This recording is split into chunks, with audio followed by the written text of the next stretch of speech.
friends, and welcome back to my channel where we DIY and decorate our homes on a budget. I'm Julie, and today I am sharing these $5 Tree sunflower DIYs.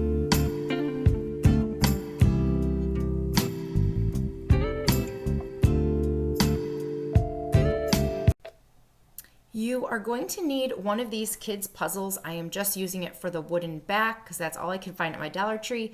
One of these printables that is from a girl on Etsy, which I will leave a link down below. Some popsicle sticks, as well as some paint and some Mod Podge. So to begin, I removed the puzzle pieces from the puzzle, and I am going to try to sand off this black stamp on the back. It basically says like Dollar Tree and the address, I believe, or something. And it does end up coming off, and then I'm going to give this back 2 coats of white paint.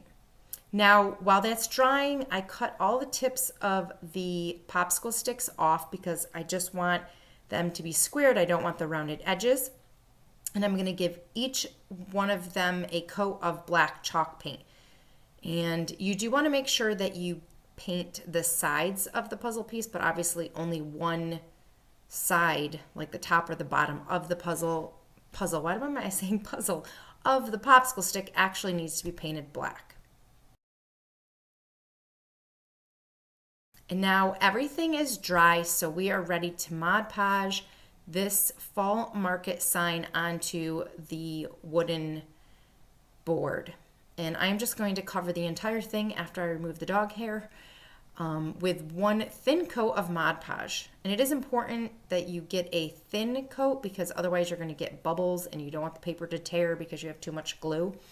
But you cover the whole thing in Mod Podge, and then you're going to place the printable on the board. Now, the board is not exactly an 8x10, but the printable is. So there is a little bit of room where you want it to, in order to not cover up the letters on the bottom or the top with the frame, you kind of got to play with where you want to place the printable.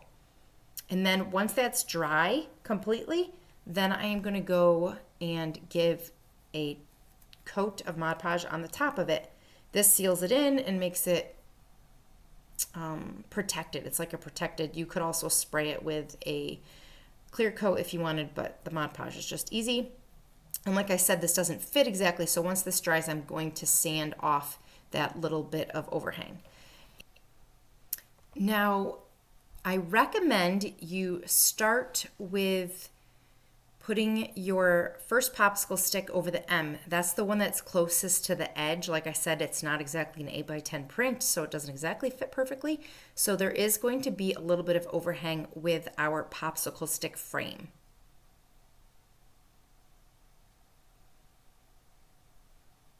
And then you just continue to put the pieces, and you're going to see that some of the pieces you're going to want to trim to fit the way that works perfectly around the picture. And you will possibly, most likely, because you don't cut perfectly with scissors with the popsicle sticks, you're probably going to have little tiny parts where the wood shows. And I just went through with a little brush and some more of the chalk paint to fill that in to make it less noticeable. And you're also going to, if you're like me, you don't have to, but I wanted it to look finished all the way around so that if it's hanging on the wall and someone walks by, they don't see the wooden backing. So I am just going to paint all the way around the edge of the puzzle. And then lastly, I decided to use some of this buffalo check ribbon, and I made a bow and then just used it as a hanger with some hot glue on the back.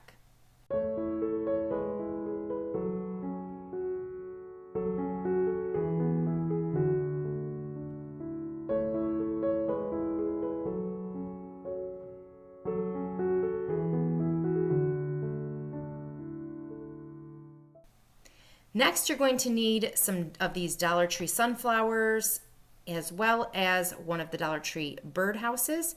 And I am using stain, but if you don't have stain, you could use some watered down brown paint. I actually don't have any brown paint. I couldn't find any. So I'm using stain. And if you don't know how to stain, you just put it on with a brush and then you wipe it off with a rag or just like I'm just using a paper towel napkin kind of thing here. And this is how it looks once it's all stained and the stain is dry. Now I'm going to take a little bit of some white paint. You can use any kind of white paint that you have.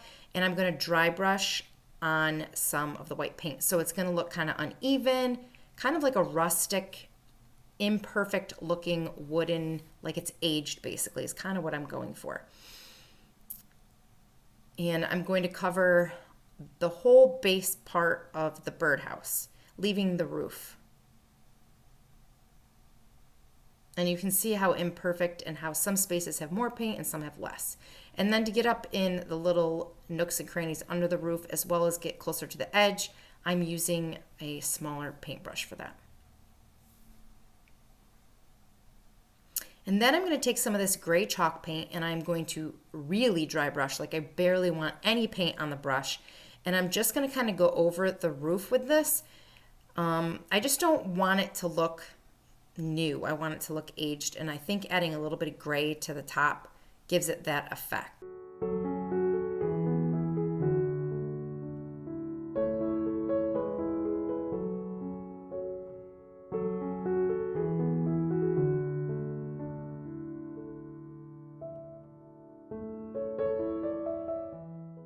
Now here I kind of changed my mind. So I took these little sunflowers and I clipped the heads off because my original plan was to make what looks like a wreath of sunflowers around the opening of the birdhouse. And honestly, I just feel like these sunflowers were bigger than I imagined, and I didn't like the way that it kind of closed off the opening. So plan B was to just take some of these sunflowers and leave the little green metal stems on some of them, and at varying heights just glue them onto the birdhouse.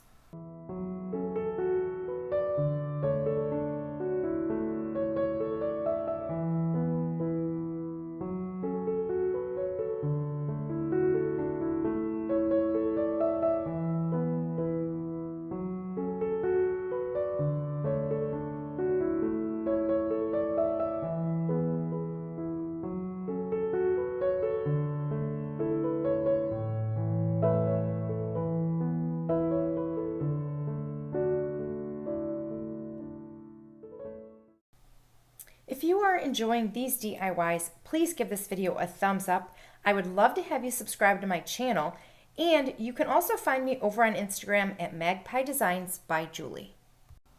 Next, we are going to be making a sunflower wreath, and I picked up a few of these bouquets. They are just fall bouquets that have sunflowers, acorns, and pumpkins. I have a couple of those, as well as one that is just full of sunflowers. I might use this berry garland. I don't end up using it though. And then a bunch of other Dollar Tree picks that are kind of random and left over, some white berries, as well as these cute little apples that I got a package of them from Amazon. And I'm going to use a few of those because I just feel like apples and pumpkins and sunflowers kind of like go together. And this is going to be my wreath for September. So to begin, I took all of the flower heads off of the stems, and I am going to use 5 of the white, and then I'm going to just kind of like place them, I don't know, equally distanced apart around the wreath. I always like to, whenever I do wreaths, I'm not like an expert, and you're going to see that I kind of like do things and then unglue them, and it's just kind of a mess. But I always like to start with the biggest flowers first and then fill in. So I'm going to fill in between the white flowers with the sunflowers. Now I was inspired by a wreath that I saw online that was like creams, and it had the sunflowers and it had some pumpkins. But I end up kind of switching up my plan. Like I'm placing here some of the different things that I think I'm going to put in the wreath.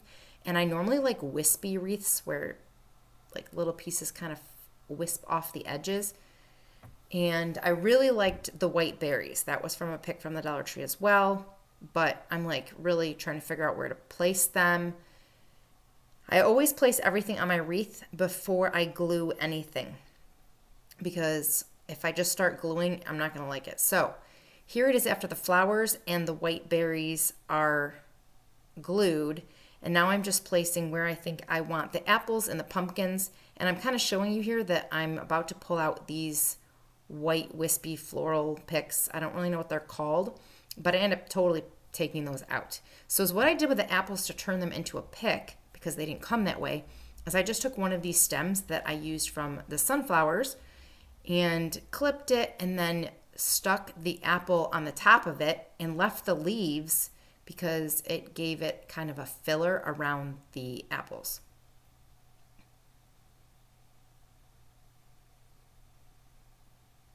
So now my apple is a apple pick. And again, I'm spacing them out in threes and then putting the apples in between it.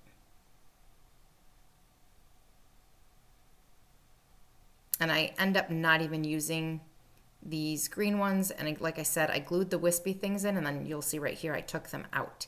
Now now the apples and the pumpkins are glued in, and I needed a little bit of filler. So what I did is I took the leaves off of the sunflower bouquet that I didn't use, and I just hot glued them into little spaces, and I added some buffalo check ribbon to hang it, and the wreath was complete.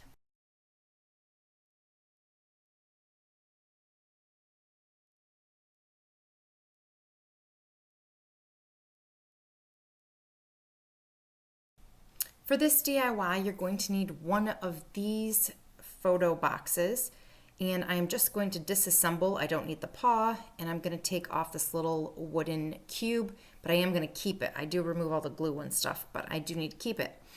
And I'm going to be using some buffalo check paper. This was just paper I printed offline, and to get a good fit, I'm actually going to just use my fingernail and make a crease around the edge, and then I know exactly where the line is that I need to cut it so it fits perfectly into the box.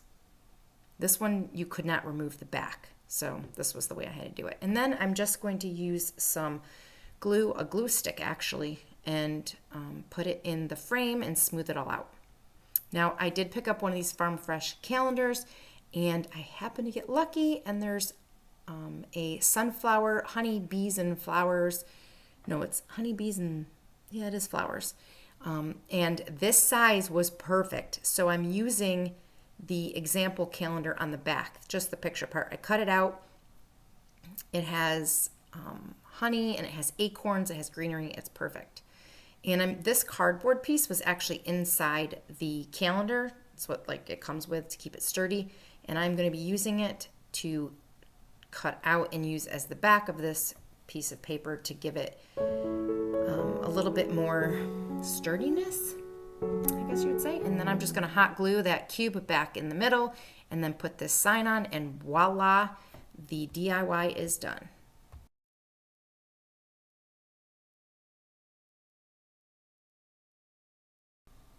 For this DIY, I'm going to be using one of these MDF mason jars. And to begin, I removed the sticker. Those are always a pain on the back because that's what I'm going to be using, and the embellishments. I'm just using a piece of paper from an old book that we no longer use, and I am going to Mod Podge it onto the back of this mason jar.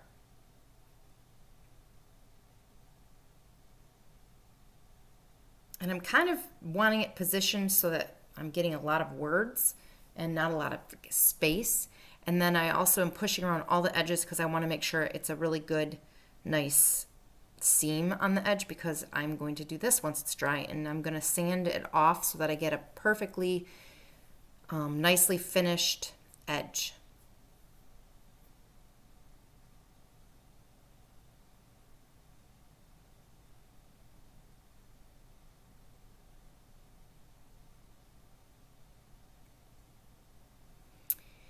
Once that is done, I am going to take a little bit of the stain on a little napkin, and I am going to just rub it around the edges to kind of give it an aged look. Again, if you don't have stain, you could use a watered down like brown paint or even black or gray, but I just want it to look kind of old and like it's a worn piece of paper from a book. And then I'm going to take from one of those sunflower bouquets, I'm going to take just some of these greenery pieces. And I end up using 3 of them. And I'm going to basically shape them around and glue them down so that they're in the shape of a wreath. Like this. And I accidentally forgot to record me gluing the sunflowers on, but I took the rest of those little sunflowers from the previous DIY and I just glued them onto the wreath. So it's a sunflower wreath on the mason jar. And now I'm going to put the embellishments that I took off the other side, and I'm going to put them back on this side. So the metal piece goes on, and then I also decide to use, I don't use the bow, like the twine bow, but I do end up using the twine to just wrap it a couple times around the rim like it was before I took it apart.